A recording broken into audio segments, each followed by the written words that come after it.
हम में से अधिकतर लोगों की व्यक्तिगत और पेशेवर दोनों जिंदगियों में परेशानी आती है।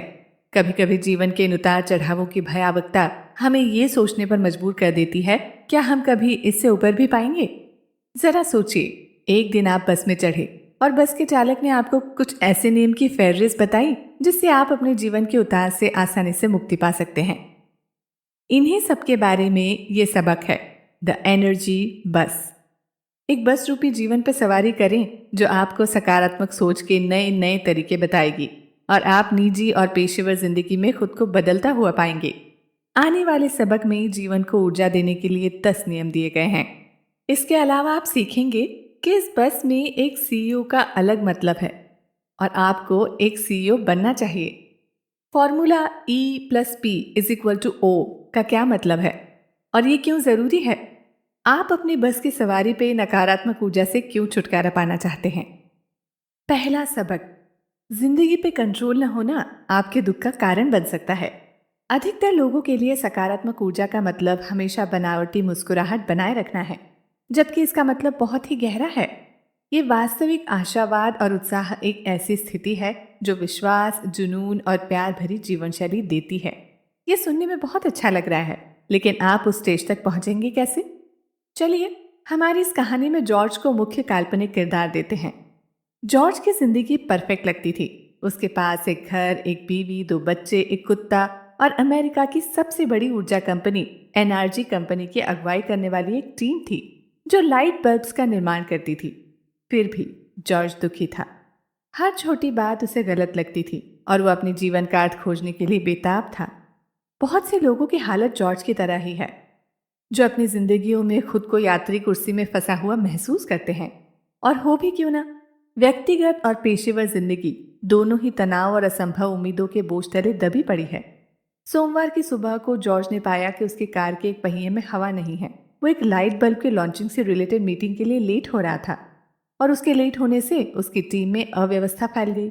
इस मामले ने तब और भी बदतर रूप ले लिया जब उसी सुबह उसकी अपनी पत्नी से तीखी नोकझोंक हो गई। एक ही दिन अभी हुआ और उसे ये समझ में आ गया कि उसका ये हफ्ता भी बहुत खराब जाने वाला है। वहां से ऐसा लग रहा था चीजें और भी खराब ही होती जा रही हैं। उसके कार का ब्रेक भी खराब हो गया, जिसकी वजह से उसके अगले 2 हफ्ते तक बस से काम पर जाना पड़ा।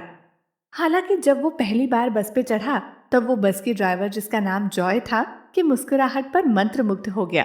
बाद में ये सामने आया वो पहले भी जॉर्ज जैसे इंसान से मिल चुकी थी और उसे बखूबी पता था ऐसे लोगों को किस चीज की जरूरत है। जॉर्ज को बस में बैठे एक यात्री से पता चला कि एक स्टडी के मुताबिक सोमवार सुबह 9 बजे लोगों के आत्महत्या करने का सबसे आम समय होता है।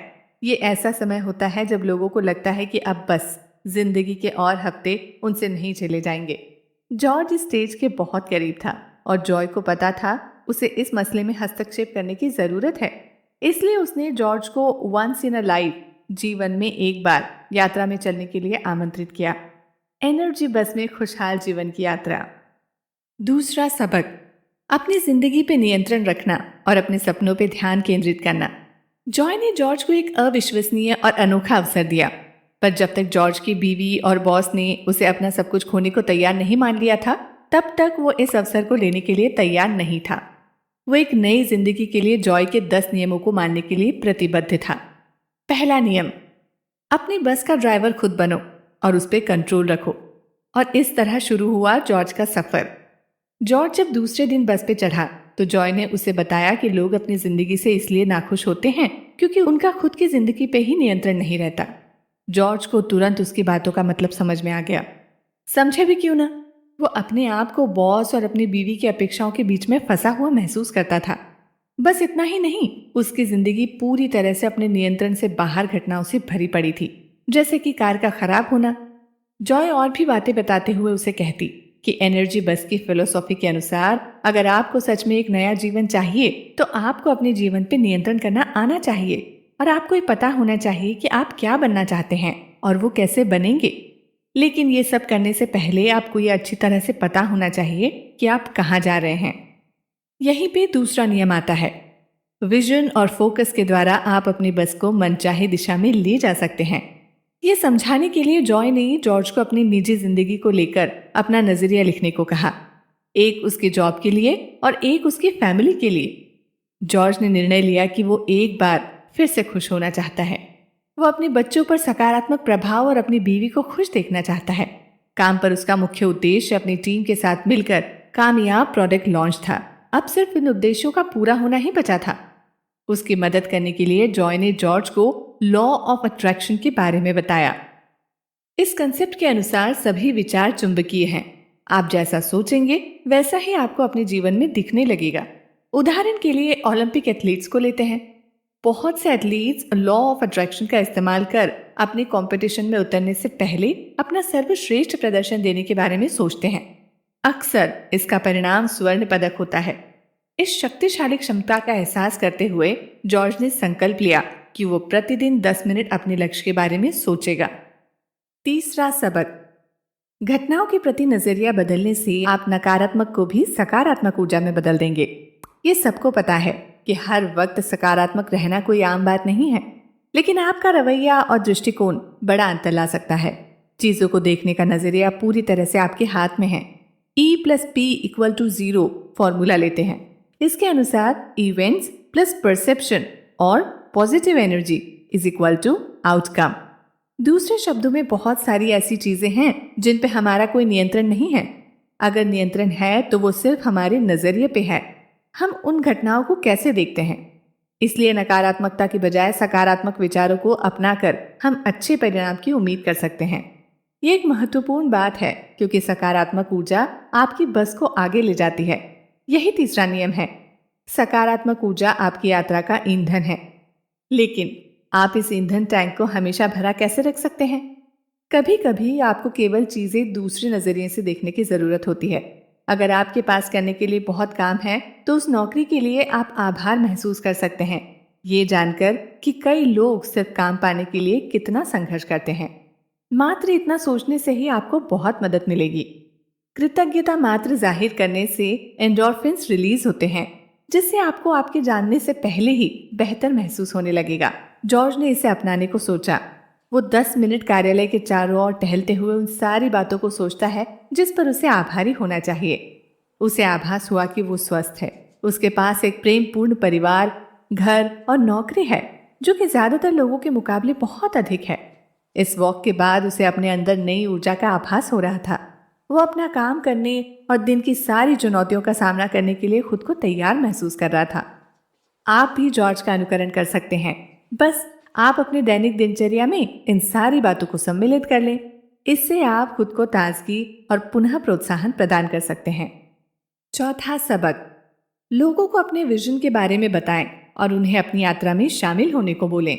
चाहे ऑफिस में सहयोगियों के साथ काम करने की बात हो या घर में पार्टनर के साथ, अक्सर खुशी और सफलता टीम वर्क पर निर्भर करती है। एक सुखी पारिवारिक जीवन और कामयाब कामकाजी वातावरण तभी संभव है जब सब अपने अपने हिस्से का काम बखूबी करें।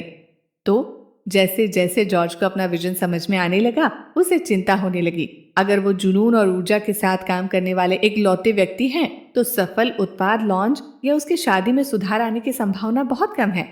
सौभाग्य से जॉय के पास नियम नंबर 4 है। दूसरों को अपने विजन के बारे में बताएं और उन्हें आपस में जुड़ने के लिए बोलें। ये आसान है। जितने ज्यादा लोग आपके बस में होंगे, उतनी ही ज्यादा सकारात्मक ऊर्जा आपको अपनी यात्रा के लिए मिलेगी और उतने ही ज्यादा उसके सफल परिणाम होंगे।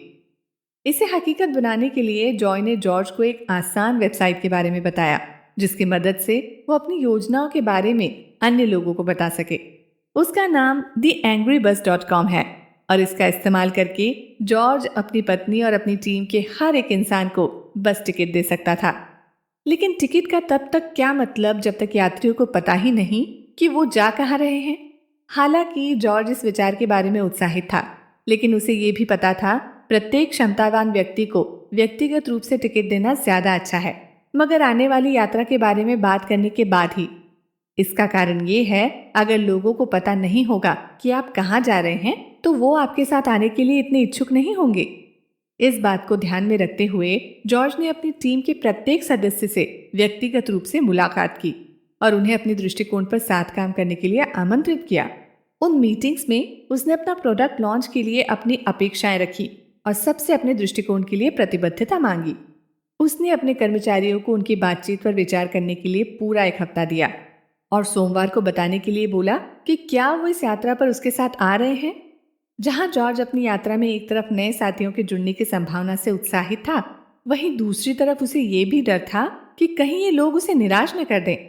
इससे बचने का तरीका ये है कि उसके विजन में दूसरों को प्रेरणा देने के लिए पर्याप्त शक्ति हो। अगले सबक में आप इसके बारे में सीखेंगे।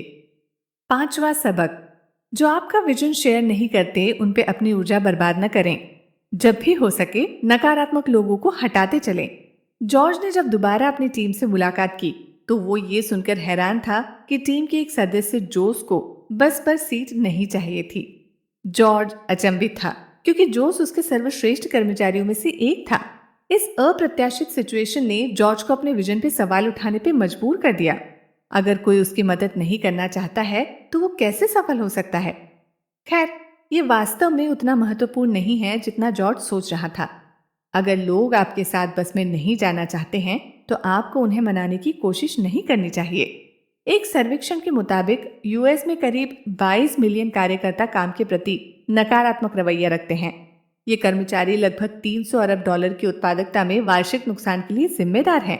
जब इंसान ऐसे नकारात्मक व्यवहार वाले लोगों से घिरा हुआ होता है तो खुद पे संदेह होना तो लाजमी है, और इस संदेह की वजह से आपको अपने लक्ष्य को साकार करने में बाधा महसूस होती है। इन परिस्थितियों से बचने के लिए जॉय ने जॉर्ज को नियम 5 बताया। अपनी ऊर्जा बचाओ और उन लोगों को मनाने की कोशिश मत करो जो आपके साथ बस में नहीं आना चाहते हैं। बस इतना याद रखो, अगर वो नकारात्मक हैं तो वे केवल आपकी चाल को धीमा ही करेंगे, और यदि नकारात्मक लोग आपकी बस में आ गए हैं तो उन्हें जल्दी से जल्दी निकालने की कोशिश करें। आपने उन यात्रियों को नोटिस किया होगा जो पूरी रास्ते भर कोई ना कोई शिकायत करते रहते हैं। आप ऐसे लोगों को पिशाच की तरह देख सकते हैं जो आपके अंदर की सकारात्मकता और विजन को पूरी तरह से चूस लेते हैं। इसी कारण नियम संख्या 6 ये है, अपनी टीम से एनर्जी चूसने वाले पिशाच बाहर करें। दूसरे शब्दों में, अगर आपकी टीम में नकारात्मक लोग आ गए हैं तो उनसे बैठकर बातें करें। ये जानने की कोशिश करें कि उनके नकारात्मक रवैये की वजह क्या है और आप दोनों साथ मिलकर इस पर कैसे काम कर सकते हैं। अगर वो बदलने के लिए तैयार नहीं है तो आप उन्हें जाने दें। या फिर ऐसी परिस्थितियों में जहां आप ऐसे लोगों से छुटकारा नहीं पा सकते, जैसे आपके बॉस या सुपरवाइजर से, तो अपनी खुद की सकारात्मक ऊर्जा को बढ़ाने के तरीके ढूंढें। अगर आप ऐसा कर लेते हैं तो आप उनसे आने वाली नकारात्मकता को आसानी से संतुलित कर लेंगे। 6वां सबक, अन्य लोग भी आपकी भावनाओं को महसूस कर सकते हैं और आपके उत्साह से प्रेरित हो सकते हैं। क्या आप ऐसे लोगों को जानते हैं जो नई एल्बम या फिल्म को लेकर बहुत उत्साहित रहते हैं? क्या आपने कभी गौर किया है कि ऐसे उत्साहित व्यक्ति के अपने उत्साह का वर्णन करने पर आपको भी उत्साह और खुशी का एहसास होता है? यह एक प्राकृतिक प्रतिक्रिया है। आखिरकार मानव शरीर दूसरों की भावनाओं को महसूस कर सकता है। इंस्टीट्यूट ऑफ हार्ट मैथ का उदाहरण लें, जो एक इंसान के भले चंगे होने में दिल के रोल को समझाने का काम करता है। उनके शोध में पाया गया कि दिल अपने खुद के विद्युत चुंबकीय फील्ड के माध्यम से भावनाओं को संचारित कर सकता है। इतना ही नहीं, इस तरह की फील्ड को 10 फीट की दूरी से महसूस किया जा सकता है। दूसरे शब्दों में, हमारे आसपास के लोग समझ सकते हैं कि हम क्या महसूस कर रहे हैं और उसके अनुसार रिस्पॉन्स भी देते हैं। यही कारण है कि जब कोई निष्ठाहीन होता है तब हमें पता चल जाता है। लेकिन इसका मतलब ये भी है कि जब लोग वास्तव में किसी चीज को लेकर जुनूनी हैं तो वे उत्साह और सकारात्मक भावनाओं को साझा करते हैं। इसकी वजह से अपनी पूरी बस को उत्साह से लबरेज रखना जरूरी है, लेकिन ऐसा करते वक्त आपको ये भी ख्याल रखना होगा कि ये काम सच्चे उत्साह के साथ किया गया हो। यहीं पर नियम 7 आता है। आपका उत्साह लोगों को आपकी तरफ आकर्षित करेगा और लोग आपके साथ जुड़ने के लिए आसानी से तैयार हो जाएंगे। जब तक आप अपने काम को और आप जो भी करते हैं उसे लेकर उत्साहित रहेंगे, तब तक आपके आसपास के सभी लोग भी ऐसे ही उत्साहित रहेंगे। ये एक ऐसी ईंधन रूपी सकारात्मक ऊर्जा है जिसकी आपको अपनी यात्रा की लंबी दूरी तय करने के लिए जरूरत पड़ेगी। जॉय के पास इसके लिए एक नाम भी है, सीईओ या चीफ एनर्जी ऑफिसर। ऐसी भूमिका अदा करने वाले लोग अपनी टीम के सदस्यों को, कर्मचारियों को और यहाँ तक कि ग्राहकों को भी शक्तिशाली सकारात्मक ऊर्जा से भर देते हैं, जिससे उन्हें प्रेरणा मिलती है और वे आगे बढ़ते हैं। 7वां सबक, अपने यात्रियों को अपना समय तथा उन्हें पहचान देकर महत्वपूर्ण महसूस कराएं। शायद आपने ध्यान दिया होगा कि जब सामने वाला इंसान आपकी मेहनत को समझता है और आपकी फिक्र करता है तो आप और कड़ी मेहनत करते हैं। ये साधारण लगता है, लेकिन ये इंसान की प्रशंसा पाने की गहरी चाह की तरफ इंगित करता है। दूसरे शब्दों में, अपने सदस्यों को प्यार करते हुए आप उन्हें अच्छा महसूस तो करा ही सकते हैं, साथ ही साथ उन्हें अपना सर्वश्रेष्ठ काम करने के लिए प्रेरित भी कर सकते हैं और अपना अनुसरण भी करा सकते हैं। यही कारण है कि नियम 8 बस में बैठे अपने यात्रियों से प्यार करना है। आइए जानते हैं कि ये कैसे करेंगे। सबसे पहली बात, सुने। याद रखें, प्यार और रिश्ते को मजबूत बनाने में समय लगता है, इसलिए जिस प्रकार आपको अपने साथी से मजबूत रिश्ता बनाने के लिए उसके साथ समय बिताना जरूरी है, उसी प्रकार अपने कर्मचारियों से मजबूत और अच्छा रिश्ता बनाने के लिए उन्हें समय देने की जरूरत है। नियमित रूप से व्यक्तिगत बैठकें जरूरी हैं। वे व्यक्तिगत रूप से अपनी टीम के सदस्यों को जानने का अवसर प्रदान करती हैं। इन मीटिंग्स में सामने वाले की बात को आपको ध्यान से सुनना चाहिए और उसके अनुभव के लिए सहानुभूति रखनी चाहिए। आपके कर्मचारियों को ये पता होना चाहिए कि आप उनकी जरूरत और उनके विचारों दोनों की परवाह करते हैं। इसके बाद अपने कर्मचारियों को व्यक्तियों के रूप में देखें और उन्हें ये भी दर्शाएं कि आपको उनका काम कितना पसंद आया। उदाहरण के लिए, आपको इलेक्ट्रॉनिक बर्थडे संदेश कभी नहीं भेजने चाहिए, बल्कि अपनी टीम के हर सदस्यों के लिए खुद बर्थडे कार्ड में लिखें। और अंत में आप अपने हर कर्मचारी की व्यक्तिगत उपलब्धियों को पहचानें। जॉर्ज और उसके कर्मचारी जोस, जो कि बस में नहीं आना चाहता था, को ही ले लें। जोस को कभी नहीं लगा कि उसे महत्व दिया जा रहा है। इसके बावजूद वो नियमित रूप से देर तक काम करता था। जॉर्ज ने कभी इस बात को महत्व नहीं दिया। जॉर्ज ने तब जले पर और नमक छिड़क दिया जब जोस ने पैसे बढ़ाने के लिए बोला और जॉर्ज ये बोलने के बाद कि वो सोचेगा इस मुद्दे पर कभी बात ही नहीं की। लेकिन ये पुराना जॉर्ज था। नियम संख्या 8 सीखने के बाद पहली चीज जो नए जॉर्ज ने की कि जोस को उसके कार्यों के प्रति लगन के लिए शुक्रिया अदा किया और पैसे बढ़ाने का वादा किया, जिसके परिणाम स्वरूप जोस जॉर्ज के साथ एनर्जी बस पर खुशी खुशी जाने के लिए तैयार हो गया। 8वां सबक, उद्देश्य और मजा आपको नई ऊंचाइयां छूने में मदद करेगा। अब तक जॉर्ज ने जितने भी नियम सीखे हैं उन पे अमल करके जॉर्ज की शादीशुदा जिंदगी भी खुशहाल हो गई और अब वो बच्चों के साथ पहले से ज्यादा समय बिताने लगा था। पर जैसे जैसे जॉर्ज के प्रोडक्ट के लॉन्च की तारीख समीप आ रही थी, जॉर्ज सोचने लगा कि अपनी टीम में ऊर्जा का दूसरा डोज कैसे भरे। ऐसा करने के लिए उसे ये समझने की जरूरत है कि उद्देश्य उसके काम को आसान बना देगा। अमेरिकी राष्ट्रीय जॉनसन और नासा के एक संरक्षक की कहानी एक महान उदाहरण पेश करती है। राष्ट्रपति अंतरिक्ष कार्यक्रम का दौरा कर रहे थे जब उन्होंने एक संरक्षक को उत्साहपूर्वक फर्श की सफाई करते हुए देखा। राष्ट्रपति ने उस व्यक्ति से कहा कि अब तक वो जितने भी जेनिटर से मिले उनमें से संभवतः वो सबसे अच्छा जेनिटर है। इसका जवाब देते हुए उस व्यक्ति ने कहा, सर, मैं सिर्फ एक जेनिटर नहीं हूँ, मैंने अभी अभी एक इंसान को चांद पर पहुंचने में मदद की है। ये दिखाता है कि एक ऊंचे उद्देश्य के साथ आप आसानी से अपने रोजमर्रा के कार्यों को पूरा कर सकते हैं और यही कारण है कि नियम संख्या 9 एक उच्च उद्देश्य से प्रेरित होना है। जॉर्ज की टीम ने खुद को लाइट बल्ब बनाने वालों के रूप में न देखकर उन लोगों के रूप में देखा जो किसी बच्चे की पहली किताब के लिए रोशनी देंगे। जैसे ही उन्होंने फैसला ले लिया तो वे सभी खुशी खुशी जॉर्ज के साथ देर रात तक काम करने लगे। उसकी पूरी टीम एक साझा मिशन के लिए एकजुट हो गई थी। लेकिन सबसे महत्वपूर्ण यही है कि उद्देश्य और मजा चमत्कारी प्रदर्शन को बाहर लाने में सक्षम है। दूसरी सुबह जॉर्ज को एक यात्री ने 2 टीमों के अध्ययन के बारे में बताया, जिनमें से प्रत्येक को एक नया हवाई जहाज डिजाइन करने का काम सौंपा गया। उनमें से एक को बताया गया कि उन्हें सबसे अच्छा हवाई जहाज बनाने का काम सौंपा गया है, जैसा आज तक कभी अस्तित्व में ही नहीं आया, जबकि दूसरे को केवल कंपोनेंट्स डिजाइन करने को बोला गया है और मिशन को लेकर कोई भी जानकारी नहीं दी गई। स्वाभाविक रूप से जिस टीम को मिशन दिया गया था उसने कम समय लिया और अधिक मेहनत की और अपने काम को आधे समय में ही पूरा कर दिया। ये उदाहरण अंतिम नियम नंबर 10 की तरफ इशारा करता है। आपको अपना काम मजेदार लगना चाहिए। आखिरकार तनाव लेने के बजाय जब आप अपने काम का आनंद लेते हैं तो सफलता प्राप्त करना और भी आसान हो जाता है। कुल मिलाकर आधुनिक दुनिया काम के तनाव से लेकर पारिवारिक जिंदगी की जरूरतों को पूरा करने और बिलों का भुगतान करने, घर को मेंटेन रखने और सब कुछ एक साथ लेकर चलने के बोझ तले दबी हुई है। लेकिन इन सब का एक उपाय है। सकारात्मक ऊर्जा जो कि चीजों को अपने नियंत्रण में रखने और सच्ची खुशी प्राप्त करने में मदद कर सकती है। क्या करें? अपनी असफलताओं से सीखें।